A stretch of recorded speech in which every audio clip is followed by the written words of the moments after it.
well, before I share my screen, I want to remind you that it would be nice if you could change rename your affiliation. And I guess if I do share my screen and just share the desktop here.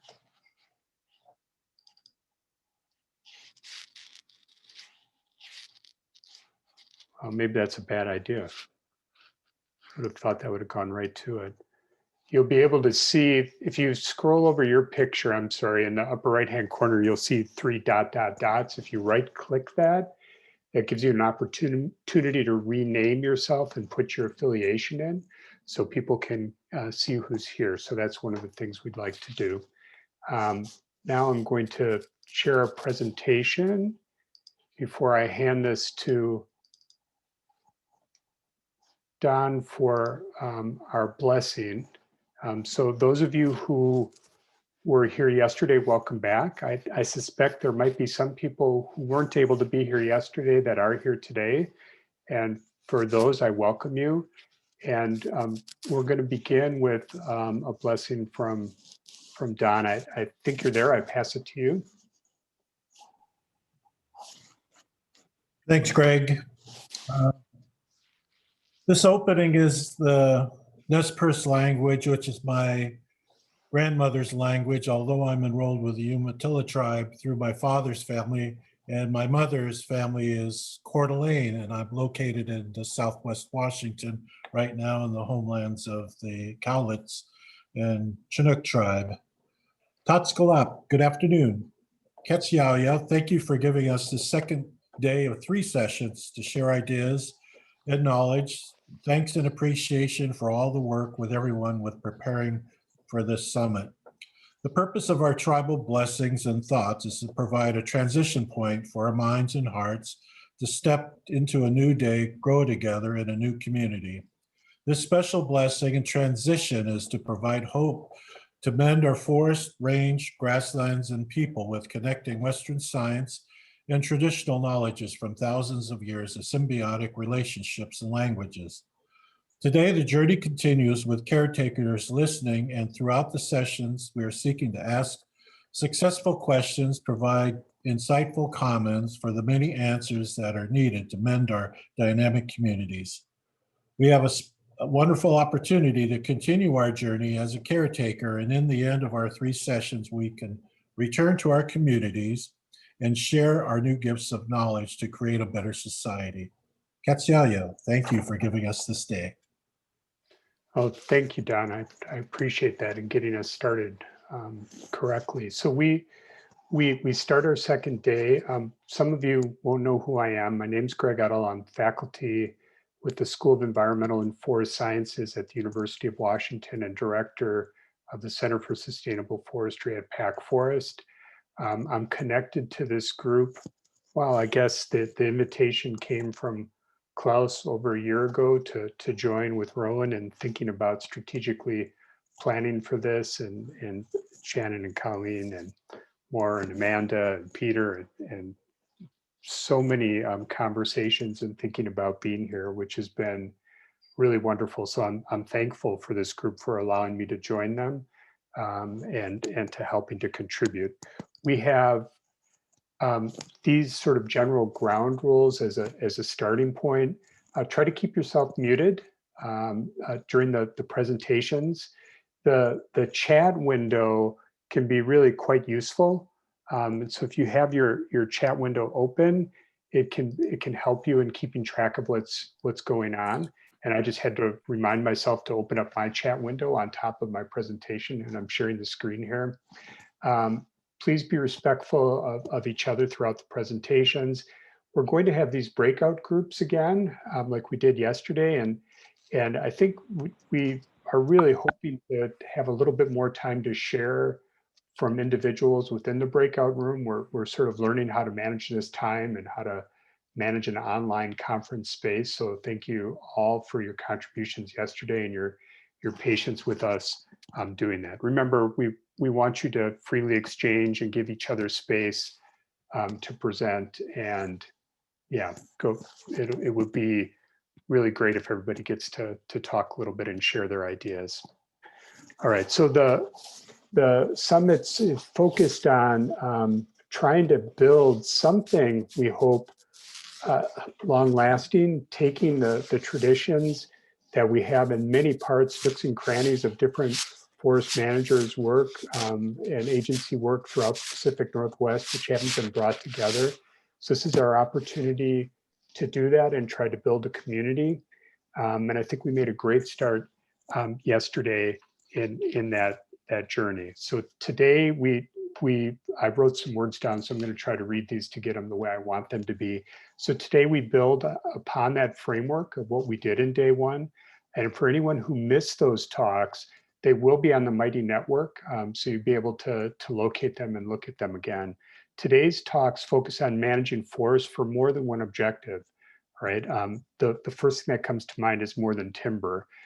Some might phrase this as managing for ecosystem services, and implied in that is some sort of conversation that ecosystem services would be useful to humans, all right?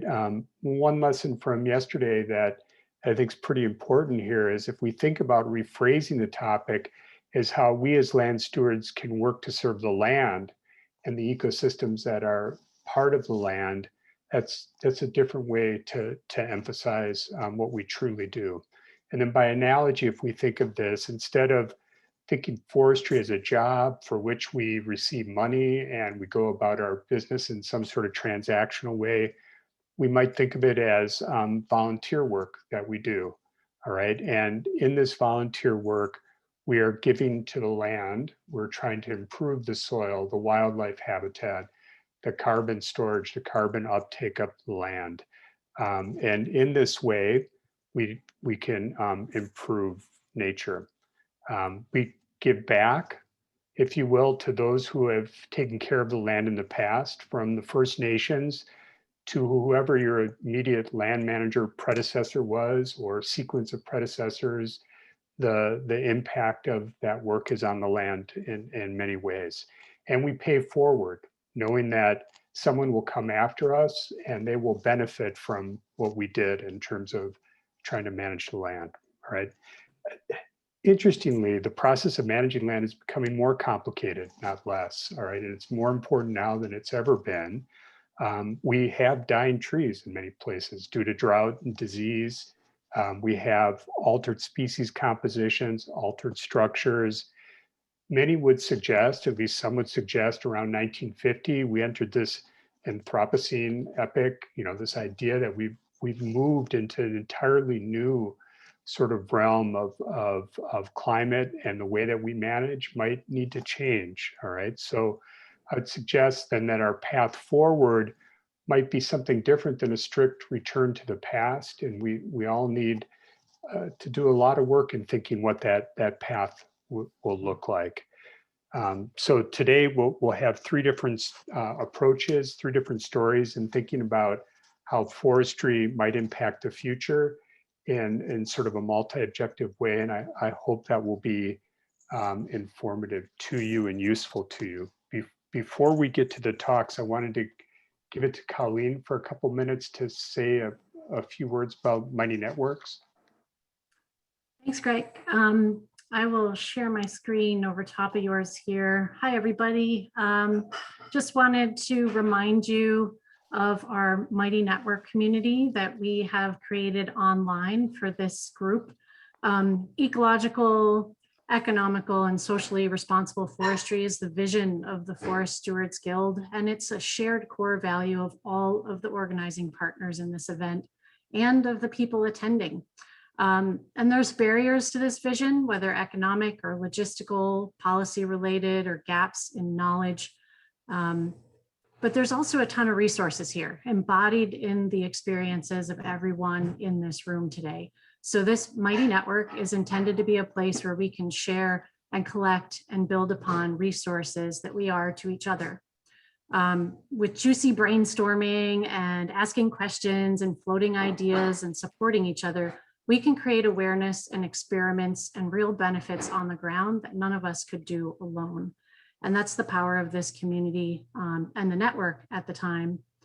We encourage you to engage. We'll be living and learning this right along with you. And Mara, myself, Rowan and Shannon will be behind the scenes to support the community to succeed, but it really is up to all of us on the call, all of you, to engage in this and share ideas, posts, and resources together. I want to give you one little helpful tip on the Mighty Network. Once you've logged in, created an account here and logged in, you can go up to the upper right-hand corner here. If you've made your profile, it'll be your picture. Otherwise, it'll just be a little graphic. And you can click on this circle in the upper right-hand corner. And there is a spot that says your settings. And then notifications. Sorry, I'm clicking, but it's not coming through real quick.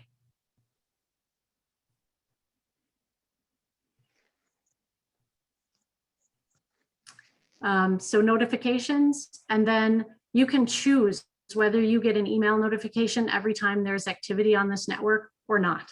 And if you choose to get notifications, you can tell the system how often, as a daily digest, just once a day, or as activity happens in this network, or again, on or off at all for email updates. So I wanted to let you know that before this community gets super active, just so that you can kind of control how much email you're getting out of the Mighty Network. So thanks, I'll turn it back over to Greg. Okay, did you stop sharing the screen? Do I have to share again? I don't know if I stopped mine. Perhaps it stopped Oh, yours as there. well. Can you see my screen again? No. No. Technology, right? Now we can. I believe you can again.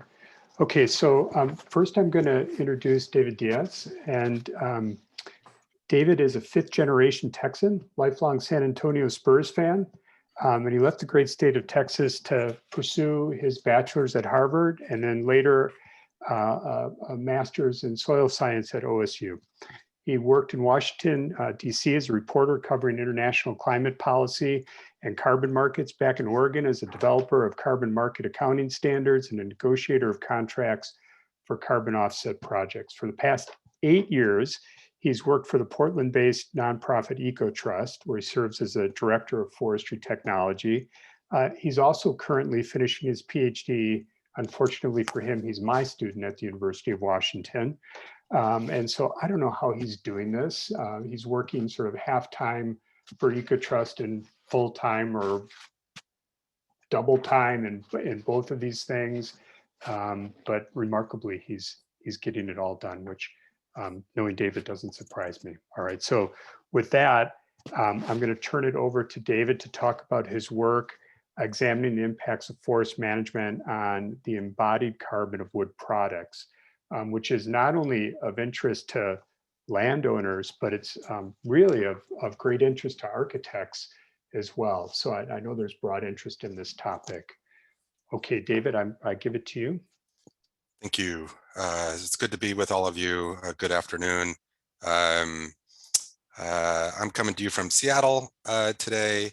And as Greg mentioned, I kind of wear a couple hats, one of which might be magical, but I'm excited to talk to you today about kind of a learning curve that I've been going through, coming at what I learned to call embodied carbon.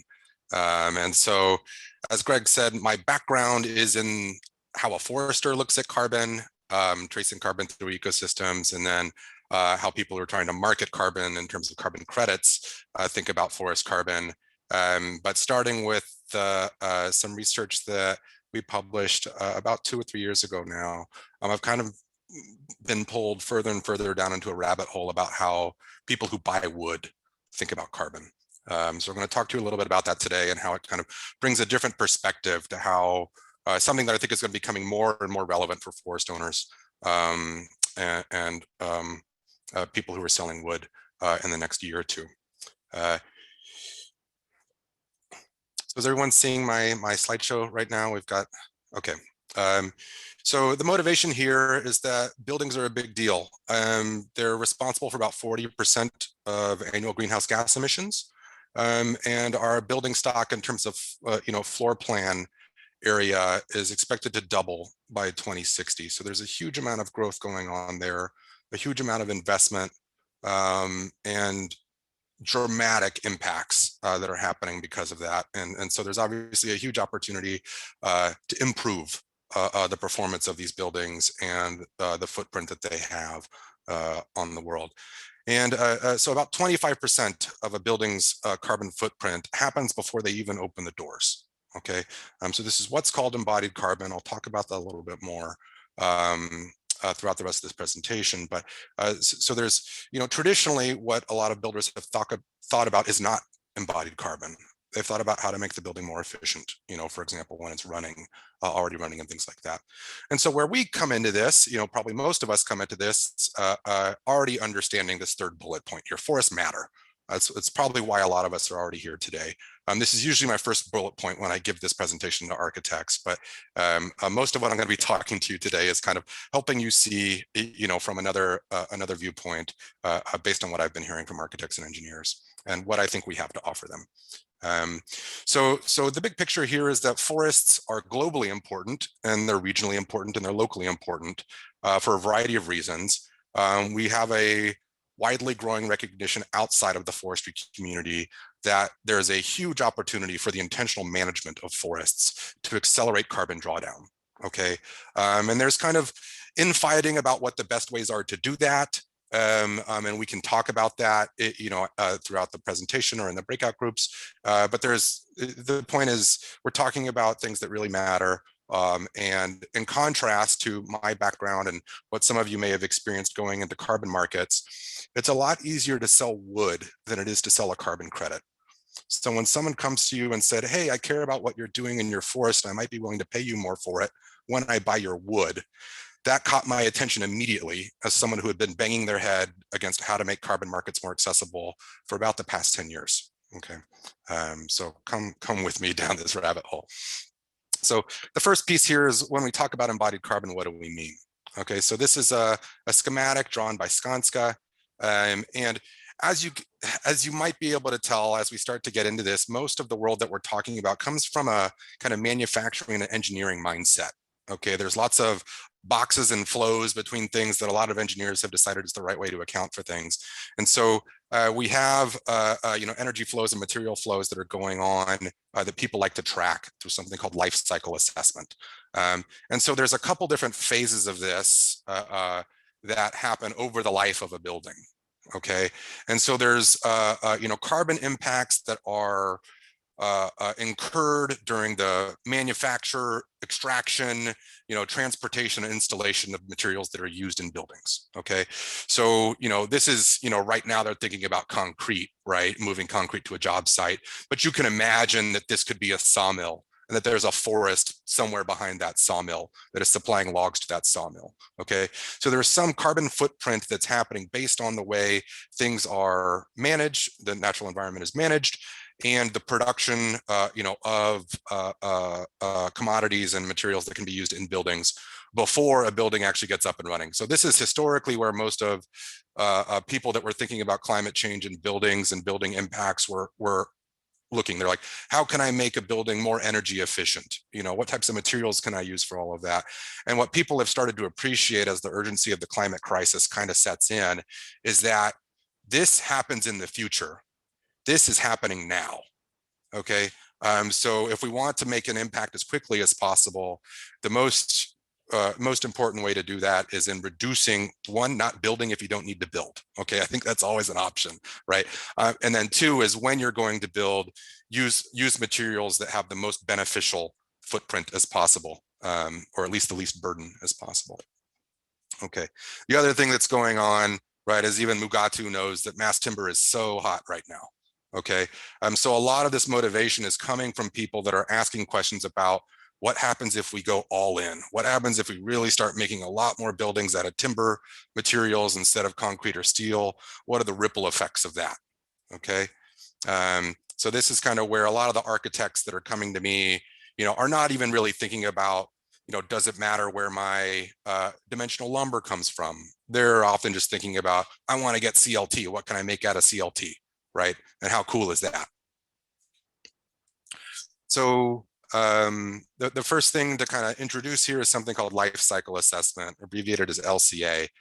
So this is a methodology or an approach that's used by folks in this world to kind of track the inputs and outputs of materials and the carbon emissions associated with them, among other environmental impacts. And so what we have here is a life cycle assessment of forest resources in the Pacific Northwest. So this is a good example of an LCA that sits behind something called an environmental product declaration. So this is essentially, EPDs are like the nutrition label that someone who is trying to evaluate the impact of a building uses to say, this brings this many kilograms of CO2 impact into my building, and that brings that many, and you can roll them all up to the scale of doing a whole building. This is becoming essentially the currency that the builders use to try to identify, quantify, and reduce their impacts. And as a forester and someone who was coming from a background of doing forest modeling and forest carbon modeling, the thing that really bothered me looking at this diagram is that there's a huge amount of detail, capturing what's going in, what's going out, what's happening in the forest, but the forest is not mentioned anywhere, right? There are not trees that are growing and being left over time, or anything like that. And so how you could do a life cycle assessment of forest resources and not deal with what's happening to the forest over time was really a head scratcher for me. And it took me a while to kind of get to the bottom of it, basically to identify that there's a practice called biogenic carbon neutrality. So essentially what's been done in these LCAs is that they make a gross simplifying assumption that, and I think I have another slide that comes up to this, but basically that as long as we're sustainable, and that can be very loosely defined, then we don't need to worry about what's happening into the forest over time, right? And so what's been the status quo in reporting on environmental product declarations and LCAs for wood is that, and this is not just for wood, this is true for other materials as well, is that we've kind of made these blanket statements that if you got wood from North America, these are the emissions associated with it, right? So there's no distinction that the forests across North America are wildly different, and the ways they're managed are wildly different between all the people that own and manage forests. And so all of that kind of diversity is being lost up to this point. The forest sector, compared to concrete and steel, for example, has been very slow to get up to speed and say, why is my way of producing wood better than yours? Concrete and steel are already competing for market share to say, I've got the lowest carbon rebar and you should buy more of it, okay? And so a lot of builders have been scratching their heads about why isn't the forest sector rising to this challenge? So why do we need to add forests into forest product life cycle assessments? There's a couple reasons. So one is that the product category rules that kind of prescribe how these accounting exercises are done allow this. They don't require it, but they allow a simplifying assumption of carbon neutrality. So there's an article in the Western Forester that unpacks this a little bit more. But basically, here's the logic in a nutshell here, is that because North American forest area and carbon stocks are not declining, the logic goes, any wood from any forest in North America can be considered carbon neutral, right? Okay, so I didn't really like that. So I think we can do better. And I think there's a pretty simple recipe for how we do better. And the first is that we can acknowledge that carbon stocks in forests are changing. And we can measure that. We can also measure and calculate how much timber is being produced from those forests. And the last thing we can do to get this into the units and the metrics that are consumed by the people who do this type of analysis is to divide the carbon stock change by the timber output. So it's essentially a performance standard that we're talking about. Like, what is the carbon intensity in terms of the production system for the wood that I'm producing? Am I over time accumulating carbon in the forest? And so when I sell wood from that forest, I can say there's a carbon benefit associated with it beyond what's actually stored in it. There's a cumulative impact that I want to be able to market to you. Or am I degrading forests over time? Am I converting forests to other uses?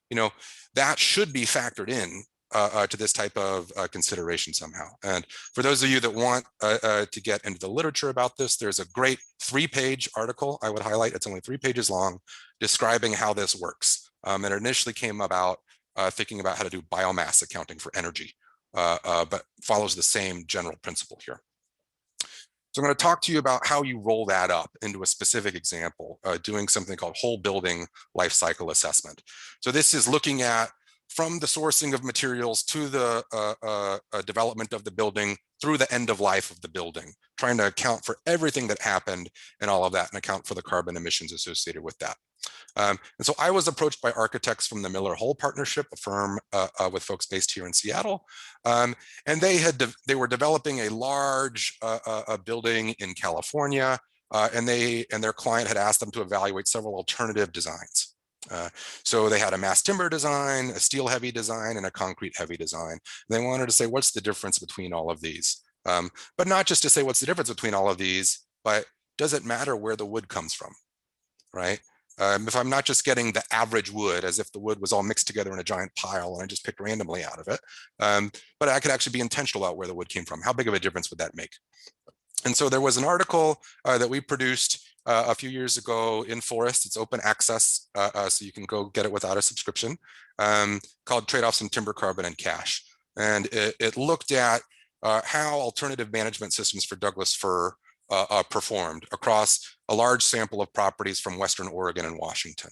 And the basic idea there was to look at, as the title suggests, how you trade off how much timber you're producing if you manage one way or another, how much carbon you sequester over time, and what financial impacts that might have on the landowner. We were particularly interested in comparing two management systems or management approaches. One was to trying to maximize timber output through max sustained yield. The other was to maximize financial performance in terms of net present value. And then we simulated both of those under two different sets of constraints. One was following the state forest practice regulations of Oregon and Washington, and the other was following two of the key criteria required to achieve FSC certification.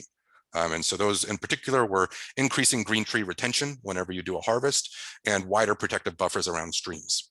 Okay, so we looked at those two and tried to figure out how does that roll up to a building.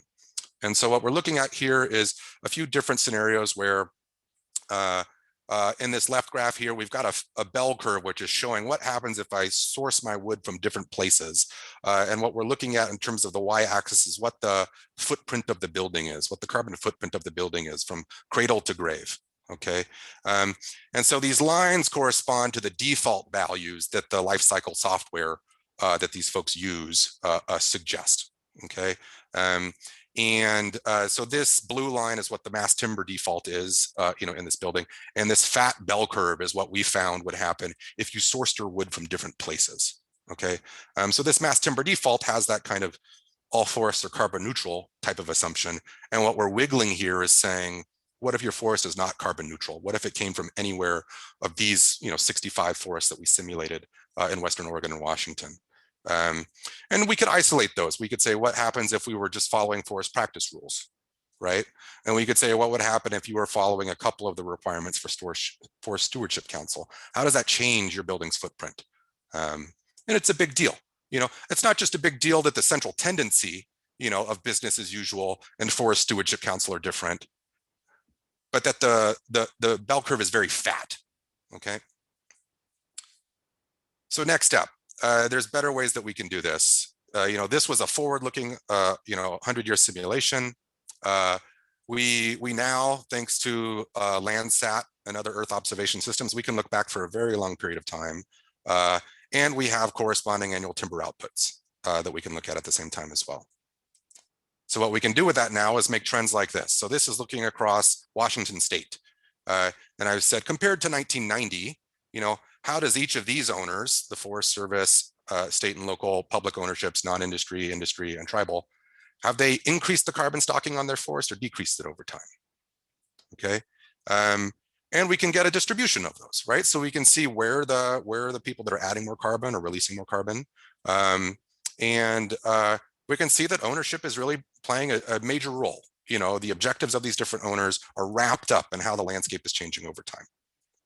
So we can marry that with timber outputs as well. And so what I want to kind of give you some benchmarking here for is this is, from some LCAs that look at what a embodied carbon is for glulam. You take 1 cubic meter of logs or roundwood and you make a little bit less than half a cubic meter of glue lam. The rest of that gets lost, during the harvesting and processing and all of that. But you've got, a pretty small amount, related to forest operations. And then you get to the sawmill and produce some lumber out of it. And then you take the lumber and you make it into lam stock, glue it together and make some glue lam beams, right? And so you end up getting this. And then there's a huge amount of carbon that's still stored in the product. Okay. So keep this in mind, 5 to 40, and 300 to 400 is the kind of scales that we're talking about here. So when I aggregated all the information across Washington state, we said, what's the distribution among these counties in terms of how much carbon they're storing per unit of wood output, okay? And what we could see here was that all of this currently is treated as 0. Like all of this variability is currently treated as 0. And what we could see, for example, was that going from, with just the industry example, if I was sourcing from the 40th percentile and I went to the 70th percentile, right? I would have a shift in the carbon impact of that wood procurement choice that was larger than all of the manufacturing, transportation, and installation emissions combined. Okay, so while we've previously been thinking about how do we make our mills more efficient, how can we do better transportation, we've been completely overlooking where a huge opportunity is based on land management. Okay, and so a lot of people have been completely blind, to the fact in the wood procurement world that you could actually have a major influence on carbon stocking if you incorporated that into your procurement strategies. Okay, so some of the takeaways that I've had from this: forest practices matter, where you are matters. Those bell curves are fat bell curves, depending on where you are, the difference between FSC and business as usual, for example, may or may not make a big difference at all. Okay, so we need to start getting more people thinking about where the wood is coming from and how those forests are being managed. This information is available. Every timber landowner knows. Okay, they're not reporting it, but everybody knows how much they've gotten, how much they've put out over time. Okay, there's a huge demand coming from the green building space right now for this type of information. And they're asking carbon specific questions about wood and saying, how much does forest matter? We need to say something other than 0. Like, it's just not going to cut it anymore. And a lot of the builders are also asking about, I want to buy restoration wood. I want to buy wood from a local forest. I want to support my local economy. How does that trade off with getting CLT shipped in from Europe? Okay, and so right now, all of those questions are just, throwing darts at the board right now. So I'm going to close there. There's some more resources here that you can kind of keep going down the rabbit hole with me if you want. Otherwise, happy to take any questions if we still have any time. Yeah, I think we could take one question. I'm going to sort of summarize the one question that I think comes to the forefront is thinking about trying to take these offsets across multi-generations. Like, how do you deal with the idea that a landowner might be on a 65-year rotation, and so it's between ownerships or between generations, at least in terms of this accounting? Yeah. So one of the interesting things about this is that it's fundamentally backwards looking. So while carbon offsets often do this, like simulate what you would have done and tell me how much better than what you would have done you are doing, right? With the embodied carbon accounting, it's saying, tell me what you have done, and I'll tell you, or I will compare you to other people in your area. Okay, so there's an opportunity here to be much more like you get what you get paid for performance. And so I think there's still an open question, Greg, that I think you're getting at here, which is like, at which scale can you actually enter this market, and can you actually get money from the builders to the landowner, or is it going to get stuck at the mill, who's marketing their suppliers being particularly great about embodied carbon? So none of that is resolved. But I will say, some of the major folks that are behind this is basically, you think about Amazon or Google, who are both building a huge amount of buildings, and they're also investing in forest carbon offsets. So I think folks like that are asking the question, is it more effective and impactful for me to buy carbon offsets or for me to pay more for my wood? And is there a more direct way for me to actually influence the way forests are managed through any of these type of payment schemes or some new ones that have not yet been imagined. But I think there's a really exciting opportunity here, just that timber markets exist. You don't need to invent anything new to be able to make this work. But I'll leave it there and take some hard questions in the breakouts. Yeah, right. You'll have to go to the breakouts. I'm sorry, I let us run over time. So I'm going to try to pull us back in. I take responsibility for that, for you not being able to get questions, but hopefully we can take care of them in the breakout room. So our next speaker is Eric QUAEMPTS, who serves as the director for the Confederated Tribes of the.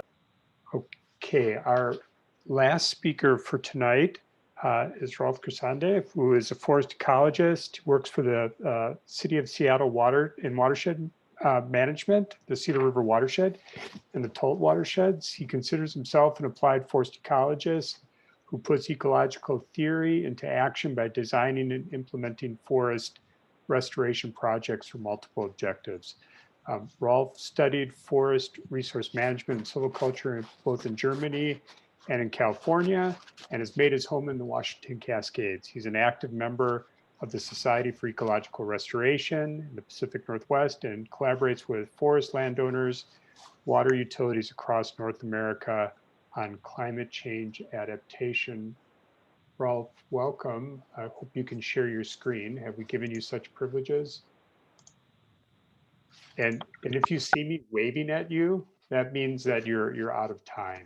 But I suspect that won't be a problem. I'll keep an eye on you. Thank you, Greg.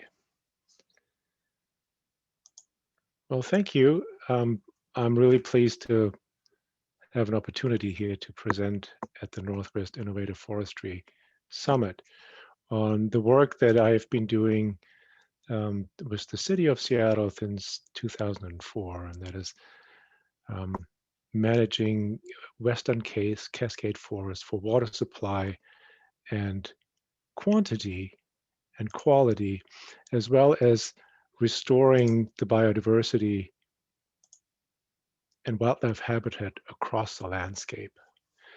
And I need to acknowledge here the contribution of all the team that I work with for the City of Seattle within the Watershed Management Division and other divisions, really a multidisciplinary team, as well as the collaborators from state and federal agencies, tribes, and the University of Washington, who contribute to our watershed management through collaboration and management and research. So to start us out, I want to give you a little background here on what we manage. Seattle Public Utilities actually manages about 100,000 acres of mountain watersheds, primarily for municipal water supply. And of the two watersheds here, the remote watersheds, the Cedar River Watershed is managed under a habitat conservation plan, committing us to a long-term landscape scale restoration program with the goal to restore late sterile forest habitat across the landscape, really a landscape restoration plan. The two watersheds together, the Tolt and the Cedar, provide drinking water for about 1.5 million people in the greater Seattle area, so outside Seattle as well as habitat for ESA-listed fish and bird species. So the multiple non-timber forest management objectives clearly dominate our management goals here in these watersheds. The forests in these watersheds were harvested during the past century, during land acquisition through the city, and are now recovering as even-aged conifer forests, as you can imagine. So my presentation today focuses on forest hydrology objectives in the watersheds and management approaches that we use to pursue those objectives. And most of these approaches should also be applicable to other landowners, I think, who may not primarily manage for municipal water supply, but have similar objectives, such as regulating runoffs from forested watersheds, in-stream flows for fish, managing forest health and resilience, or forest productivity to support carbon sequestration or habitat. And I'm really glad that Eric presented right before me and pointed out the importance of clear and cold water and salmon, because that's a big part of our management strategy, is to provide habitat, in-stream habitat for fish. So talking about hydrology, what I would like to start out with here is to talk about water cycle regulation.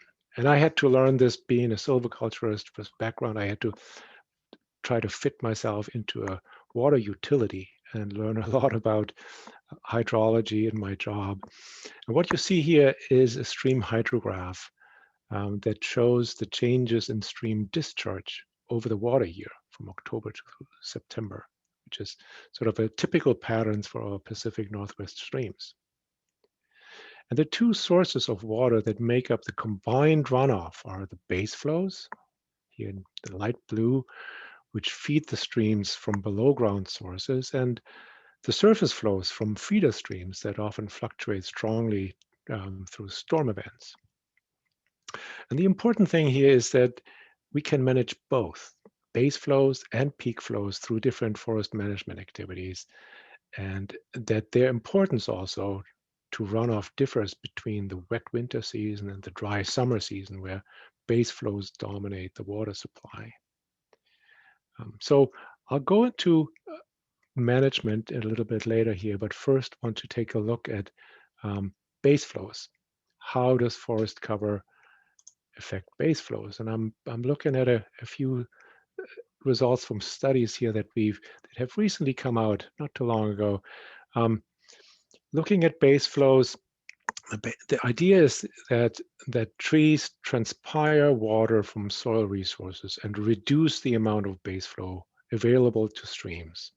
And it has been shown that younger, more vigorously growing trees, here on the left, can transpire up to 2 to 3 times as much water as the old forest, comparatively old stands, which can lead to a measurable difference in the runoff between old and young forests.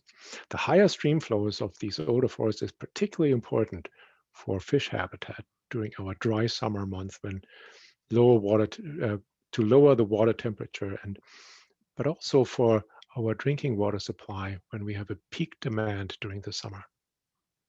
To give you an idea of the size of the effect of the age on runoff, this graph shows you data from a comparative watershed studies in Oregon that you might be familiar with. The graph shows the difference in stream runoff from paired harvested and not harvested catchments. It's really a wonderful long-term study here. The forest in one catchment is harvested here at age 0 in this graph, and the difference in runoff for July, August, and September is plotted for each paired catchment. What this data shows is that there's a dramatic short-term increase in summer runoff for the first 5 to 10 years following the harvest.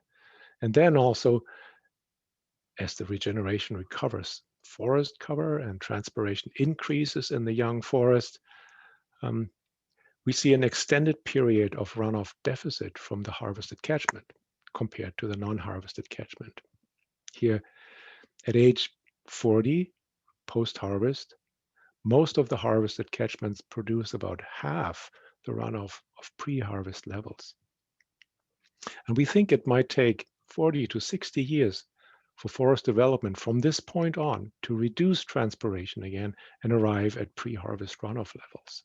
So the point here again is that for base flow management, older forests have a great advantage in producing summer runoff when demand is high and stream flow is dominated by base flows.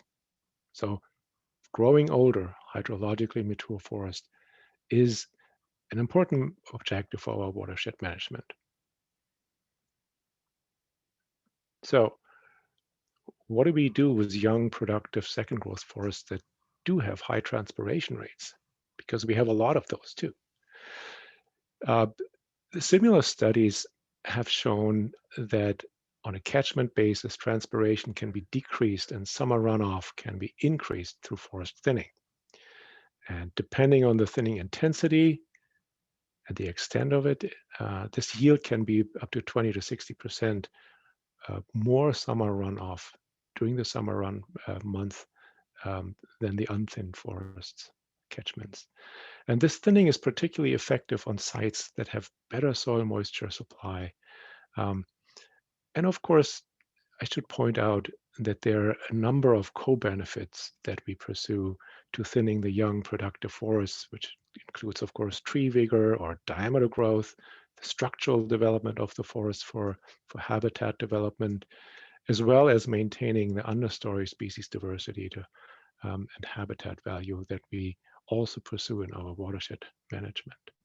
So, as I mentioned, important to think about is here that the effect of lower transpiration rates on summer runoff is probably not the same across the landscape, particularly in our mountainous watersheds.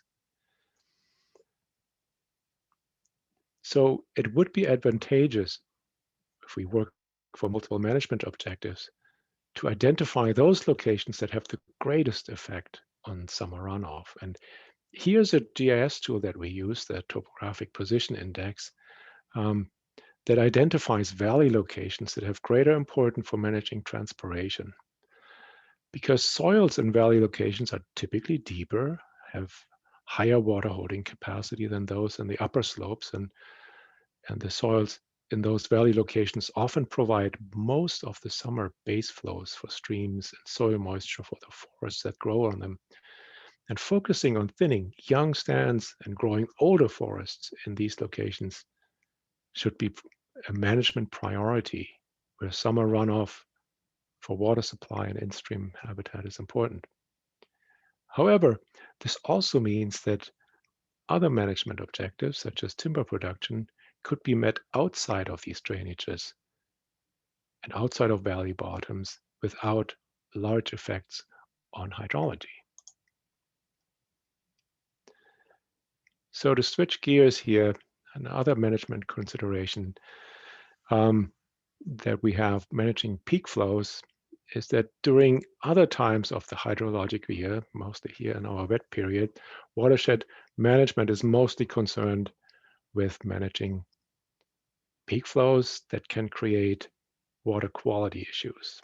And I should have mentioned this earlier, that the Cedar River system is actually a non-filtered water supply system that relies on forest cover to reduce the surface flows and provide low turbidity source water. Here, and many of our runoff problems are actually associated with forest roads, as most of you know. And it's an obvious management trade-off, actually, to have a well-functioning transportation system that provides us access to the watershed while managing to minimize surface runoff and peak flow.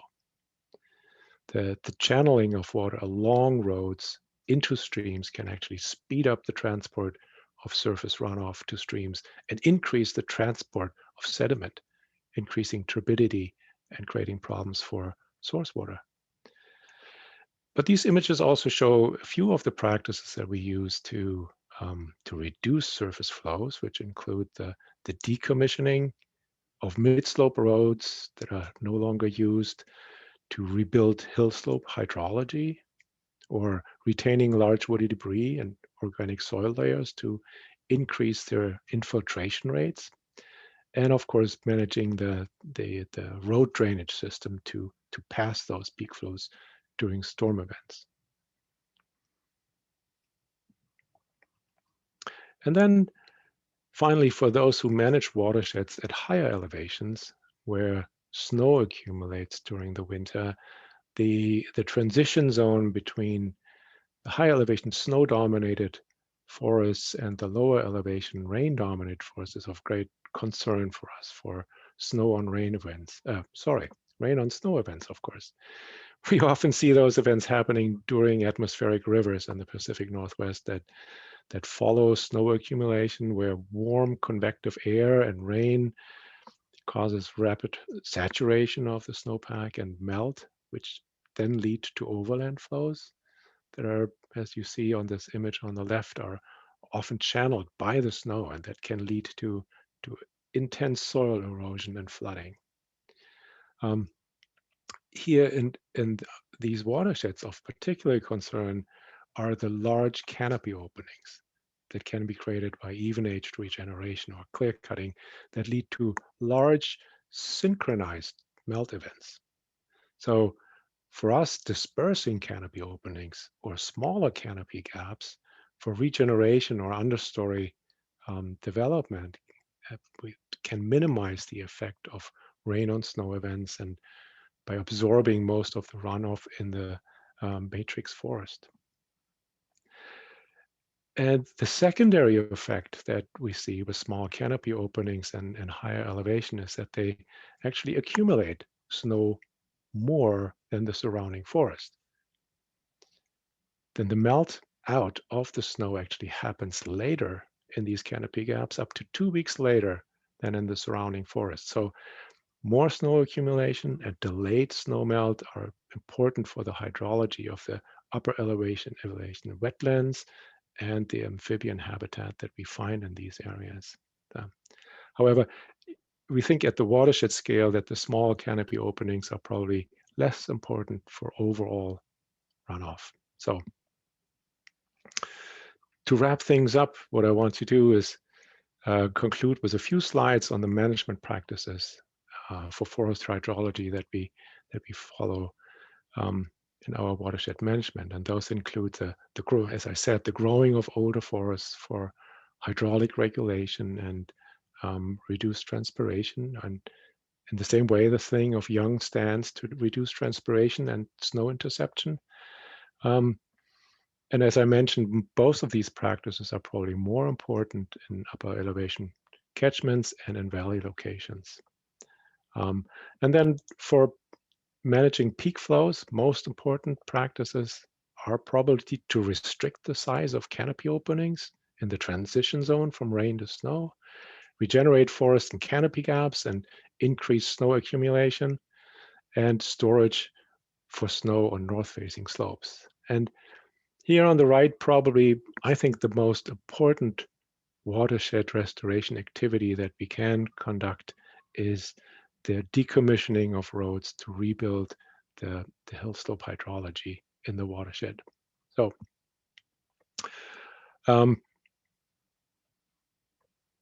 okay, for other practices that I mentioned already is the water supply that we're thinking of the ecology as well, and the eco-hydrology providing water to plants, trees. Some of the practices that I mentioned already was retaining large woody debris, in particular organic soil layers for infiltration rates and water storage, as well as regenerating mixed stands in smaller canopy gaps to lower the transpiration stress on these smaller trees. So to end, what I want to do in my presentation to just give you a picture of this sort of small scale mosaic that our forest restoration program creates to meet multiple management objectives, and including a matrix of older forest with canopy gaps, with regeneration, and all at the stand scale. So, and while our management in the cedar and toad watersheds, the goal is a landscape of late sterile forest across the watershed, we do not pursue a commercial forestry program.